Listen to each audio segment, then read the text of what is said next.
Hi hello ನಮಸ್ತೆ ನನ್ನ ರೈತ ಮಿತ್ರರೇ.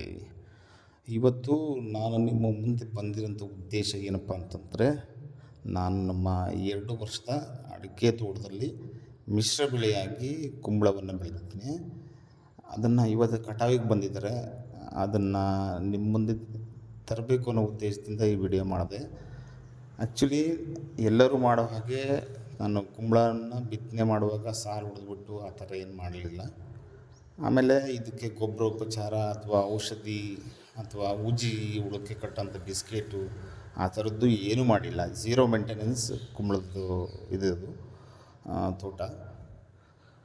ಮೊದಲನೇದಾಗಿ ಬೀಜವನ್ನು ಗಿಡದ ಸುತ್ತ, ಅಂದರೆ ಒಂದು ಅಡಿಕೆ ಗಿಡದ ಸುತ್ತ 4 ಬೀಜವನ್ನು ಡೈರೆಕ್ಟಾಗಿ ಊರಿಸ್ಬಿಟ್ವಿ. ಸಾಲೇನು ಹೊಡೆದಿರಲಿಲ್ಲ. ಅದಾದ ನಂತರ ಅಡಿಕೆ ಗಿಡಕ್ಕೆ ಕೊಡುವಂಥ ನೀರೇ ಇದಕ್ಕೂ ಹೋಗ್ತಾ ಇತ್ತು. ಆಮೇಲೆ ನೀವೇ ನೋಡಿದಾಗೆ ಲಾಸ್ಟಿಗೆ ಒಂದು 15-20 ದಿವಸ ಕೆಳಗಡೆಗೆ ಆರ್ಗ್ಯಾನಿಕ್ ಬಯೋ ಫರ್ಟಿಲೈಸರ್ NPK ಬ್ಯಾಕ್ಟೀರಿಯಾಗಳನ್ನು ಬಿಟ್ಟಿದ್ದೆ. ಅದನ್ನು ಬಿಟ್ಟು ರಾಸಾಯನಿಕ ಗೊಬ್ಬರಗಳನ್ನಾಗಲಿ ಔಷಧಿಗಳನ್ನಾಗಲಿ ಏನೂ ಸ್ಪ್ರೇ ಮಾಡಿಲ್ಲ ನಾವು. ಬರೀ ಬೀಜಕ್ಕಷ್ಟೇ ನಾನು ಖರ್ಚು ಮಾಡಿರೋದು. ಅಂದರೆ 3.5 ಎಕರೆ ಅಥವಾ 4 ಎಕರೆಗೆ ಹೆಚ್ಚು ಕಡಿಮೆ ಅಪ್ರಾಕ್ಸಿಮೇಟ್ ಒಂದು 8,000 ರಿಂದ 10,000 ರೂಪಾಯಿ ಖರ್ಚು ಬಂದಿರ್ಬೋದು.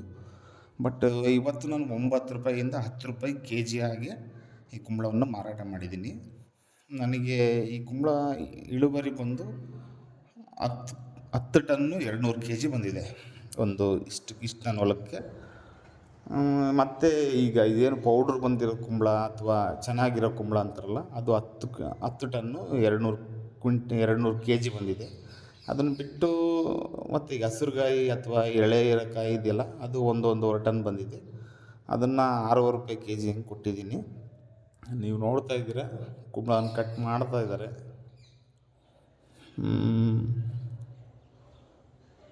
ಇನ್ನೂ ಮೇಂಟೆನೆನ್ಸ್ ಚೆನ್ನಾಗಿ ಮಾಡಿದರೆ, ಅಂದರೆ ಸ್ವಲ್ಪ ದನಿನ ಗೊಬ್ಬರ ಆಗಿರಲಿ ಅಥವಾ ರಾಸಾಯನಿಕ ಗೊಬ್ಬರ ಹಾಕಿ ಕೀಟನಾಶಕ ಬಳಸಿ ಅಥವಾ ಉಜ್ಜಿ ಹುಳದ್ದಕ್ಕೆ ಇದು ಬರುತ್ತಲ್ಲ, ಶೀಟ್ ಬರುತ್ತಲ್ಲ, ಅದನ್ನ ಕಟ್ಟಿ ಚೆನ್ನಾಗಿ ಮೇಂಟೈನ್ ಮಾಡಿದರೆ ಇನ್ನೂ ಇಳುವರಿ ಚೆನ್ನಾಗಿ ಬರ್ತಿತ್ತು ಅನಿಸುತ್ತೆ. ಬಟ್ ನಾವು ಮಾಡಲಿಲ್ಲ ಅದನ್ನು. ತೊಂದರೆ ಇಲ್ಲ, ನಾನು ಇದನ್ನು ಬೆಳಿಬೇಕು ಮಾರಬೇಕು ಅನ್ನೋ ಉದ್ದೇಶದಿಂದ ಹಾಕಿದ್ದಲ್ಲ.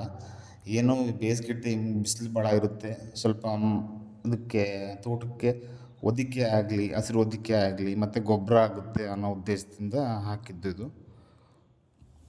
ನೋಡ್ತಾ ಇದ್ದೀರಾ, ಇಷ್ಟರ ಮಟ್ಟಿಗೆ ಬಂದಿದೆ. ನೋಡ್ರಿ, ಅವರು ಕಟ್ ಮಾಡೋರು ಕೈಯಾಗ ಒಂದು ಕಟ್ಟಿಗೆ ಇಟ್ಕೊಂಡಿದ್ದಾರೆ. ಡೈರೆಕ್ಟಾಗಿ ಅದನ್ನ ಕುಂಬಳ ಮುರಿತಾ ಇಲ್ಲ, ಬದಲಿಗೆ ಕಟ್ಟಿಗೆಯಿಂದ ಅದು ತುಂಬಿಗೆ ಹೊಡಿತಾರೆ. ಯಾಕಂದರೆ ಅದರಲ್ಲಿ ಈಗ ಸಣ್ಣ ಸಣ್ಣ ಮುಳ್ಳಿನ ಥರ ಇರ್ತವೆ. ಅವು ಕಡ್ಡಿಗೆ ಚುಚ್ಕೊಂಡು ಎವ್ರಿ ಟೈಮ್ ಒಂದೊಂದು ಪ್ರತಿ ಕಾಯಿಗೂ ಕೀಳ್ಬೇಕಂದ್ರೆ ಕೈ ಎಲ್ಲ ಪೋಟ್ ಬಿದ್ದಂಗೆ ಆಗುತ್ತೆ ಅಂತೇಳಿ ಕಟ್ಟಿಗೆಯಿಂದ ಹೊಡೆದ್ಬಿಟ್ಟು ಅದು ಕಟ್ಟಾದಮೇಲೆ ಅದನ್ನು ದುಂಡಗೆ ಹಾಕ್ಕಂತಿದ್ದಾರೆ. ನಾನು ಬಳಸಿದ ಬೀಜ ಅಂದರೆ ಭೀಷ್ಮ ಅಂತೇಳಿ. ಇಳುವರಿ ಆ್ಯಕ್ಚುಲಿ ಹೇಳಬೇಕಂದ್ರೆ ಇದು ಭಾರಿ ಇಳುವರಿ ಏನಲ್ಲ. ಕೆಲವೊಬ್ಬ ರೈತರು 1-1.5 ಎಕರೆಗೆ 10, 15, 20 ಟನ್ನಿನ ತನಕನೂ ತೆಗ್ದಿದ್ದಾರೆ. ಬಟ್ ನನ್ನ ಝೀರೋ ಮೇಂಟೆನೆನ್ಸ್ ಸಲುವಾಗಿ ಇಷ್ಟು ಬಂದಿರೋದೇ ಗ್ರೇಟ್. ಪರವಾಗಿಲ್ಲ, ಕಮ್ಮಿ ಅಂದ್ರೂ ನನಗೆ ಒಂದು 3 ತಿಂಗಳಲ್ಲಿ 1 ಲಕ್ಷ ರೂಪಾಯಿ ಲಾಭ ತಂದು ಕೊಟ್ಟೈತೆ ಇದು. ಏನೂ ಮಾಡದೇ ಇದ್ರೂ 1 ಲಕ್ಷ ರೂಪಾಯಿ ಲಾಭ ತಂದು ಕೊಟ್ಟೈತೆ. ಕಡಿಮೆ ಖರ್ಚಿನಲ್ಲಿ ಅಡಿಕೆಯಲ್ಲಿ ಮಿಶ್ರ ಬೆಳೆಯಾಗಿ ಒಂದು ಬೆಳೆಯನ್ನು ಬೆಳಿಬೋದು ಅಂತೇಳಿ ನಾನು ಕೂಡ ಕಲ್ತ್ಕೊಂಡೆ. ಇದೇ ಮೊದಲನೇ ಬಾರಿಗೆ ಹಾಕಿದ್ದು ನಾನು. ನಮ್ಮ ಮಿತ್ರರಾದಂಥ ಸಂತೋಷ್ ಕುಮಾರ್ ಅವರು ಈಗ 5-6 ಸರಿ ಬೆಳೆದಿದ್ದಾರೋ,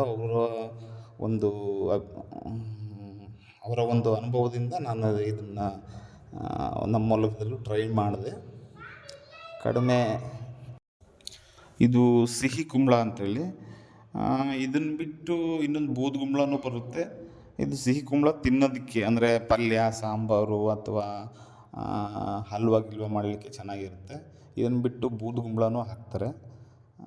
ಬೂದುಗುಂಬಳ ಅಂದರೆ ಇನ್ನೇನು ದಸರಾ ಅಥವಾ ದೀಪಾವಳಿ ಟೈಮ್ನಾಗೆ ಚೆನ್ನಾಗಿ ಸೇಲ್ ಇರುತ್ತೆ. ಅದಾದಮೇಲೆ ಅದ್ರದ್ದು ಬೇಡಿಕೆ ಅಷ್ಟು ಇರಲ್ಲ.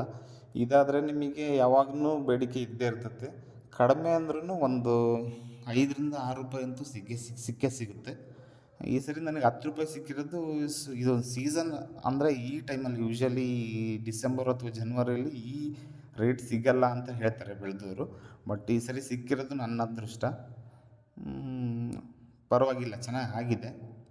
ಈಗ ನೋಡ್ತಾ ಇದ್ದೀರಲ್ಲ ಹಸಿರುಕಾಯಿ, ಅವು ಕಡಿಮೆ ರೇಟ್ಗೆ ಅಂದರೆ ಒಂದು ಈಗ ನೆಕ್ಸ್ಟು ಕಾಣ್ತೈತೆ ನೋಡಿರಿ. ಈಗೇನು ಅದು ಇದಕ್ಕೆ ಟ್ರ್ಯಾಕ್ಟ್ರಿಗೆ ಫಸ್ಟು ಹೊಲ್ದಿಂದ ಕಟ್ ಮಾಡಿರೋದನ್ನ ಟ್ರ್ಯಾಕ್ಟ್ರಿಗೆ ಲೋಡ್ ಮಾಡಿಕೊಂಡು ಟ್ರ್ಯಾಕ್ಟ್ರಿಂದ ಅವರು ತೊಗೊಂಡು ಬಂದಿರೋಂಥ ಲಾರಿಗೆ ಲೋಡ್ ಮಾಡ್ತಾಯಿದ್ದಾರೆ. ಈಗ ನಮ್ಮ ಟ್ರ್ಯಾಕ್ಟ್ರು ಇದರಿಂದ ಲಾರಿಗೆ ಲೋಡ್ ಮಾಡ್ತಾಯಿದ್ದಾರೆ. ಲೇಬರ್ಸ್ ಕಾಸ್ಟ್ ಎಲ್ಲ ಅವ್ರದ್ದೇ, ಯಾರು ಕುಂಬಳ ತೊಗೊಂಡಿದಾರಲ್ಲ ಅವ್ರದ್ದೇ.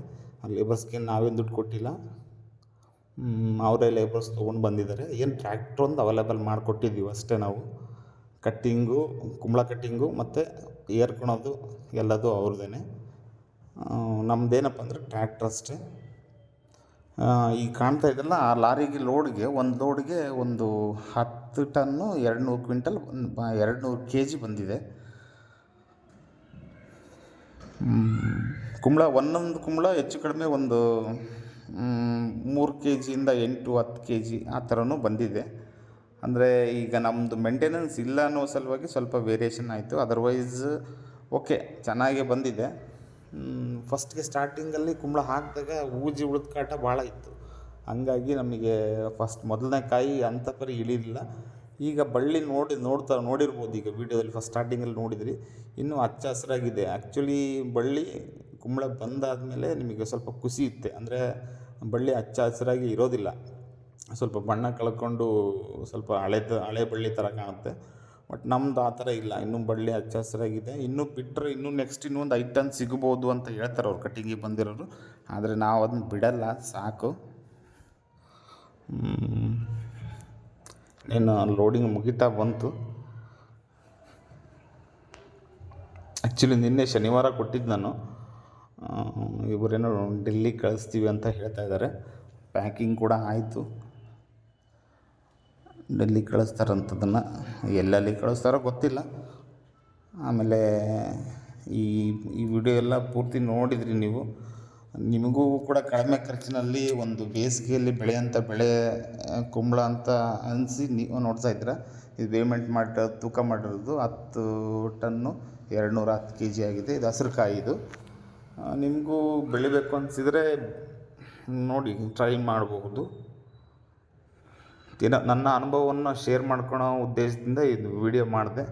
ನಿಮಗಿಷ್ಟ ಆದರೆ ಖಂಡಿತ ಲೈಕು ಶೇರ್ ಮಾಡಿ, ಮತ್ತು ಅನಿಸಿಕೆ ಅಭಿಪ್ರಾಯಕ್ಕೆ ಒಂದು ಕಮೆಂಟ್ ಮಾಡಿ ಅಂತ ಹೇಳ್ತಾ ಮುಂದಿನ ವಿಡಿಯೋದೊಂದಿಗೆ ಮತ್ತೆ ಸಿಗೋಣ. ನಾನು ನಿಮ್ಮ ಸಿದ್ದು ಹೆಗ್ಗೆರೆ.